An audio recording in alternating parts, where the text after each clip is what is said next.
the nature of our very personal relationship. Heavenletter number 5669. June 2, 2016. When you are God writing, you don't have to choose a topic. You don't have to have a pressing need. You don't have to pull out an agenda or a list of questions to ask.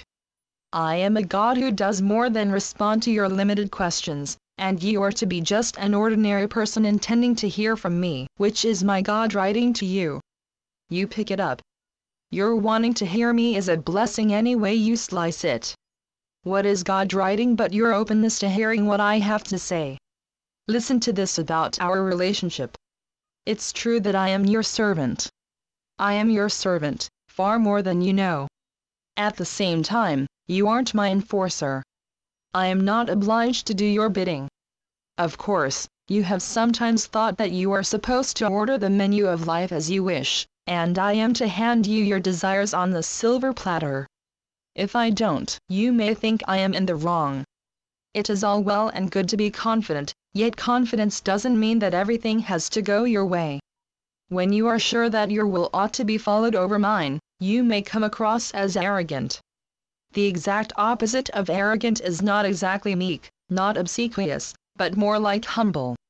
There is a certain haughtiness when you are sure your desires are to be well met. Humility is not being mousy. Humility is not having to be the kingpin. Humility is knowing that even a good life doesn't have to go according to what you prefer. It isn't that everything in life has to go your way, nor does it mean that I have been remiss. Nor are you to consider yourself a victim of disservice because my will, as you perceive it, was done, and your will was not. True, I am your servant, and I am glad to be. I serve you. Yet I am not your valet, nor am I your nursemaid. I am more than a wishing well. You may have been considering me like a mailman, who, by law, must bring you the letters and news you want at a certain time and no leeway for the mailman to leave you anything that isn't on your favorite list. When you live long enough, from your perspective, you lose loved ones through death, who move on to live in a foreign land far away from you. Death seems unkind to you. You wonder where my heart is when I do not answer your pleas for leniency. Dear ones, it is not for you to instruct me. It is not for you to second-guess me.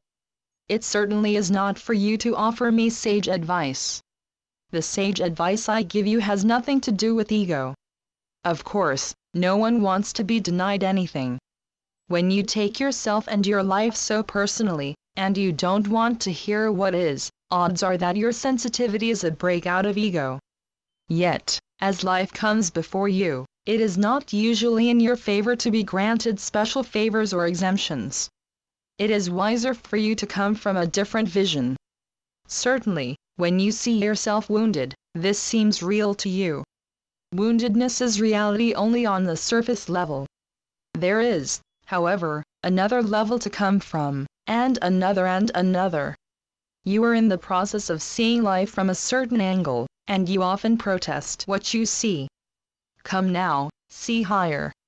What you make of life is not a permanent state. Climb higher, and you naturally come to see life from a higher vibration and with greater clarity. What you see as dreadful is how you look at it.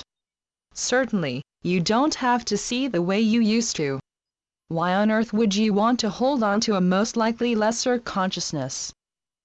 Channeled by Gloria Wendroff. Heavenletters.org